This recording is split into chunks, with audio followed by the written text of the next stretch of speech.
Get me that signal. We need more power.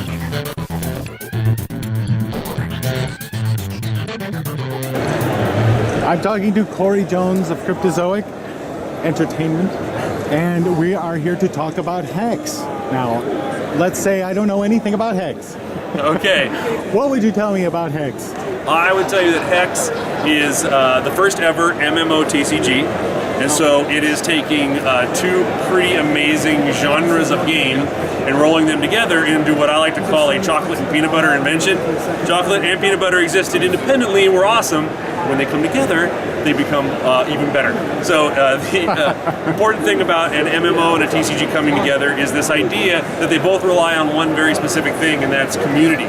So without a community, you're not massive, like for an MMO, and without community in a TCG, you got no one to play with. And so those two game genres are very much about bringing people together. And so when we first came up with the idea for this, when I first started designing the overall game, the thoughts about an MMO that were important to me were things like guilds and auction houses and storytelling and a real robust single player experience, because I felt like all of those things brought into a TCG would give you an entirely new type of experience and an entirely new lens to look at all the great things that make strategy gaming fun, all the things that TCG does so well, like creativity and the deck building.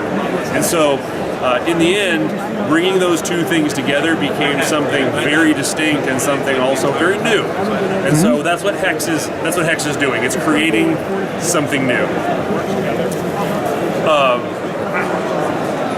There's so much to it, it's hard to figure out where to start. So on the TCG side, right. For the trading card game, that's what we do at Cryptozoic. We make the World of Warcraft trading card game. Very successful. I have a full team of TCG designers. That's their bread and butter. That's what they do every day. We're not a digital company trying to make a trading card game because we think that would be cool. We are a trading card game company that's turning what we do every day into a digital experience.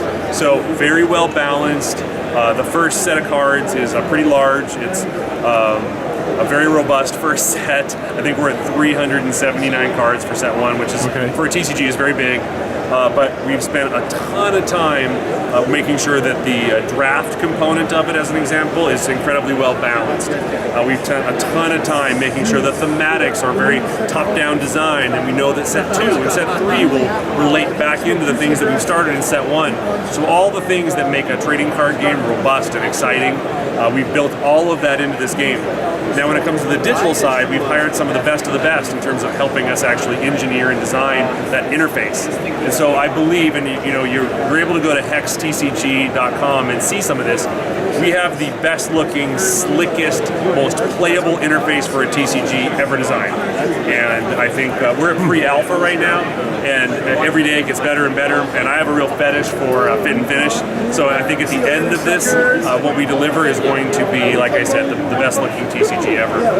When it comes to the MMO side, we delineate it as PvP, so that's where all of the cards that come from PAX live. That's all the tournaments that we're going to run. We're going to have real esports and organized play. So everything you would expect from a real TCG, we're going to have a digital version of.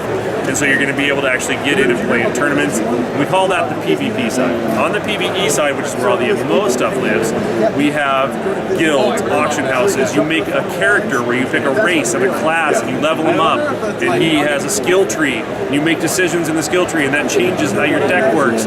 We also have 42 dungeons, so hundreds of hours of gameplay that are all related back into playing a TCG. But what we did was make sure that all the mechanics in the dungeons, yes, some of them are straightforward TCG encounters, but lots of them have puzzles, and lots of them have completely new mechanics you wouldn't expect in a TCG, like a deck building game, or a game of werewolf, where you're actually trying to figure out the clues and figure out who's the Wendigo. So we have all of these very... Oh, and they're making an announcement about Holly.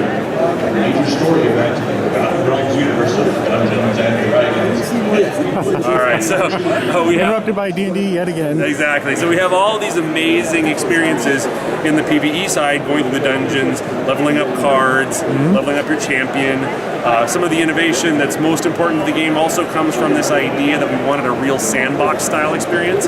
So most people say a sandbox experience in a TCG, that comes into deck building, right? And yes, of course it does, but we've taken it one step further where we added innovation because it's digital only, like socketed cards. So we have socketed cards in the game where you actually have 20 different gems during at set 1, where you can plug a gem into a card and fundamentally change what it does. Really? Yes, and so for the first time, you ask any TCG player what their fondest wish would be, and typically it's going to be, I'd like to make a card for the game. So this allows you to start to have that experience. So you plug gems into cards, it changes what they do, and then beyond that, each card has 2 pieces of equipment, and that piece of equipment has a really profound effect on what that card does. And so your champion that you're leveling up for the PvE side has 6 equipment slots. And so you'll put a piece of equipment into one of those slots, and then each copy of the card that it's associated with in your deck fundamentally changes what it does. So when you talk about the combinatorials between the equipment and the gems and all the different cards available for the deck, you're talking about billions of combinatorials and something that feels like a real sandbox experience. And so no one's ever had anything, no one's ever played a game like this before. It is totally unique in many, many ways. And it's completely digital. We decided no physical early on, we said no physical, and by giving up physical, we get to capture all of this canvas that only digital, that only a digital TCG could do. Like cards that change, cards that go into your opponent's deck, cards that have sockets. All of this crazy stuff was only possible because we made the very active decision to say digital only. Now, what would that be, like starters and boosters, kinds of things? The game is free to play. All we sell are starter decks and booster packs. There are tournament entry fees, but those are to make sure that there's a prize pool so we can give you booster packs as part of winning those tournaments. Right. But yeah, the game is free to play in a really true sense. I mean, there's hundreds of cards on the PvE side that live only on the PvE side that you can collect as a free-to-play player. And I think once you get to the auction house and some of the stuff you've gotten on the PvE side, you'll be able to sell in the auction house and use that to buy cards that come from packs. I think you could actually play this game for free, which is probably not a great business model, but I have confidence that people will love it enough to support it and we'll be fine. I talked about the esports stuff earlier. We're working very hard to make sure that we have real cash prizes. One of the things that we're going to be doing for the esports side of the game. And so if you can imagine, for the first time ever, you're going to be able to sit at home, play in a TCG tournament, and win real money. So that's a pretty big innovation. It'd be pretty nice. Yeah, everyone we talk to is very excited by that piece of it. Tons of different formats for the the esports side, the PvP side. And that's the top line overview. Like I said, if you go to hextcg.com, we can really pile into all the specific details. There's a ton of stuff, like I didn't mention, like raids.